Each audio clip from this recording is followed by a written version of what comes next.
Hi, my name's Lucy from the Development People. We are learning and development specialists, and we've been working with people in our organisation for over 15 years. Most recently, in the last 4 or 5 years, we've been working specifically with general practice. And our first programme was Frontline Plus, which was all about working with receptionists. And when we were commissioned for this piece of work, we spent nearly 6 weeks in practices learning about the challenges of a receptionist.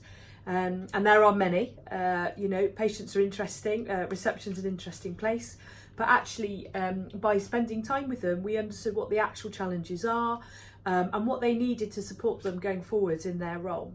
From this, we developed a programme called Frontline Plus, which is a 5-part programme. The first part is an e-learning that we send out to the team. And this talks about their learning styles and also talks about being open to the idea of developing yourself and learning about things that you can change and how you can own your own development within your role. Secondly, what happens is we then do a face-to-face course with the guys. So 2.5 hours, because we realised we couldn't take receptionists out for days at a time. So we come and do 2.5 hour session with them. And in this first session, we cover off things around change management. We have an amazing change chart that has emojis on it. And actually one of the best emojis on it is the angry face, the red angry face. So we talk about what is it to be stuck when you want to go through change and you're finding it hard to manage that. What's the impact you have on others and what help do you need to become unstuck so that you can carry forwards. This opens the guys' minds up to thinking about how do they behave and actually is there things they could do to own the role better and make changes for themselves rather than relying on management to kind of do it for them.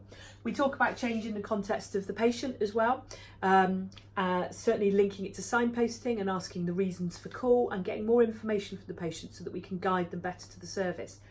This course also talks about language. When we were out and about watching receptionists, we saw a lot of huffing and puffing or seeing people that they thought were going to be difficult, so their whole body language would change instantly. The best ones would be on the phone of going, oh, well, all I've got is, and oh, there's nothing till next week, or the doctor's on holiday again. Actually, all that language comes across really negatively. So how can we switch that for something that's more positive? Because the patient feels like they're getting a bad deal, you feel like you're giving them a bad deal. How can we turn that into something more positive? We also talk to them about learning styles, communication, how the mindset is linked to your body language, the words you use and the tone. And we look at how you can manage patients better, but most importantly, manage yourself in terms of how you communicate with others. They then come away and do another e-learning. That e-learning embeds the learning from here and sets up the next course going forwards. And the next course is another face-to-face of 2.5 hours.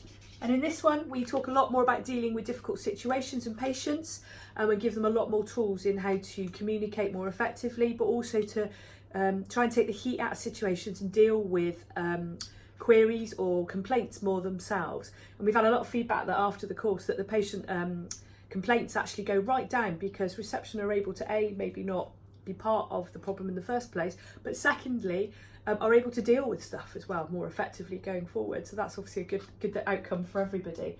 The last e-learning embeds the learning of the entire course and then gives them their lovely certificate.